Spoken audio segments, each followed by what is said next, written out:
안녕하세요. Eat 바이블입니다. 오늘 본문은 누가복음 1장 26절에서 38절까지입니다. 먼저 오늘 본문을 읽겠습니다. 그 뒤로 6달이 되었을 때에 하나님께서 천사 가브리엘을 갈릴리 지방의 나사렛 동네로 보내시어 다윗의 가문에 속한 요셉이라는 남자와 약혼한 처녀에게 가게 하셨다. 그 처녀의 이름은 마리아였다. 천사가 안으로 들어가서 마리아에게 말하였다. 기뻐하여라, 은혜를 입은 자야. 주님께서 그대와 함께 하신다. 마리아는 그 말을 듣고 몹시 놀라 도대체 그 인사말이 무슨 뜻일까 하고 궁금히 여겼다. 천사가 마리아에게 말하였다. 두려워하지 말아라, 마리아야. 그대는 하나님의 은혜를 입었다. 보아라, 그대가 잉태하여 아들을 낳을 것이니 그의 이름을 예수라고 하여라. 그는 위대하게 되고 더없이 높으신 분의 아들이라고 불릴 것이다. 주 하나님께서 그에게 그의 조상 다윗의 왕위를 주실 것이다. 그는 영원히 야곱의 집을 다스리고 그의 나라는 무궁할 것이다. 마리아가 천사에게 말하였다. 나는 남자를 알지 못하는데 어떻게 이런 일이 있겠습니까?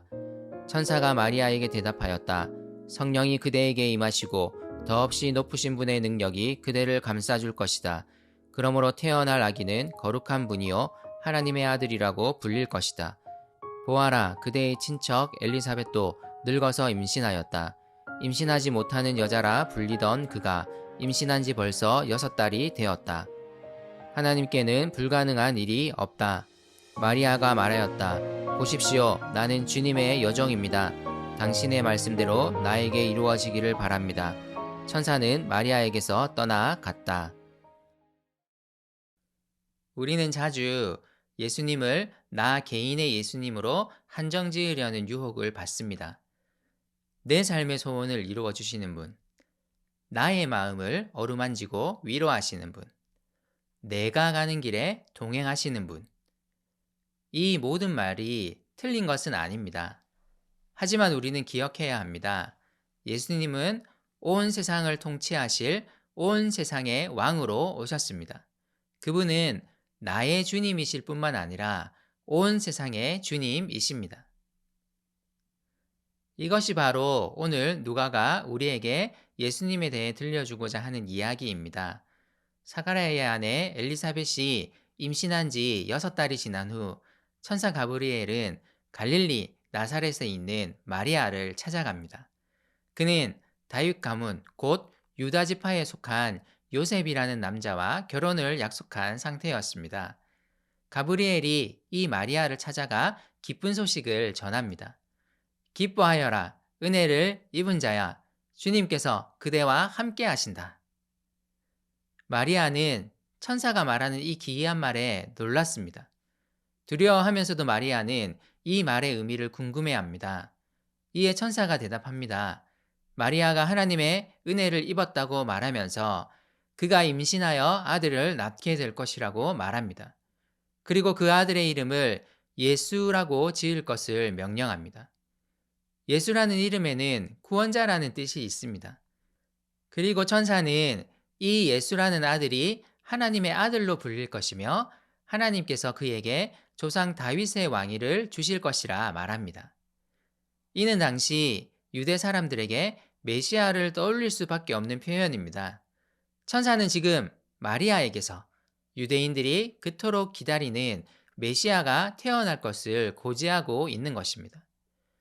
그리고 마리아에게서 태어날 그는 영원히 야곱의 집을 다스리고 그의 나라는 무궁할 것입니다.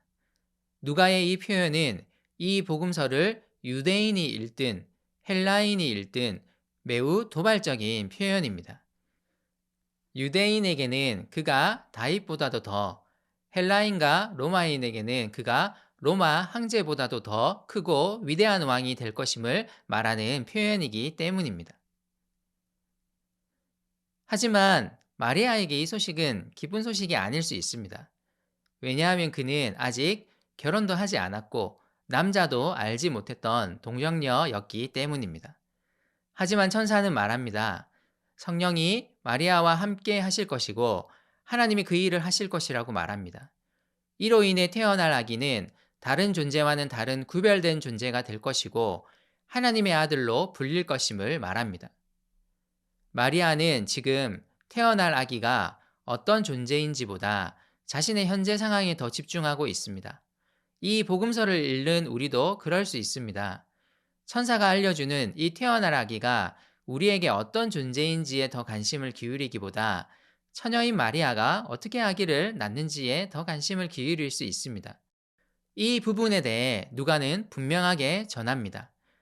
하나님께는 불가능한 일이 없다.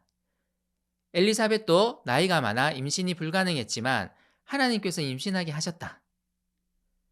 더 중요한 것은 우리가 사는 세상으로 찾아오실 그분이 어떤 존재인가 하는 것이다. 그분은 이 세상의 진정한 왕이 되실 것이다.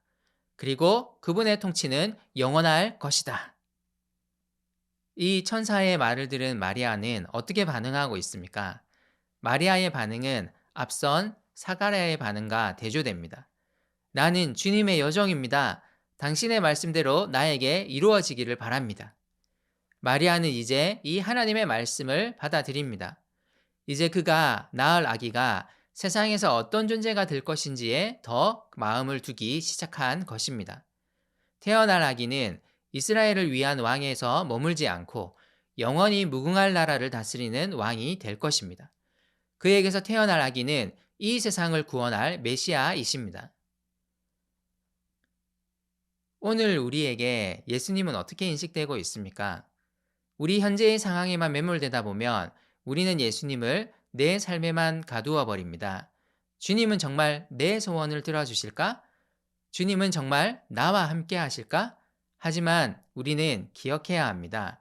예수님은 온 세상의 왕, 영원 무궁할 나라의 왕으로 오셨습니다.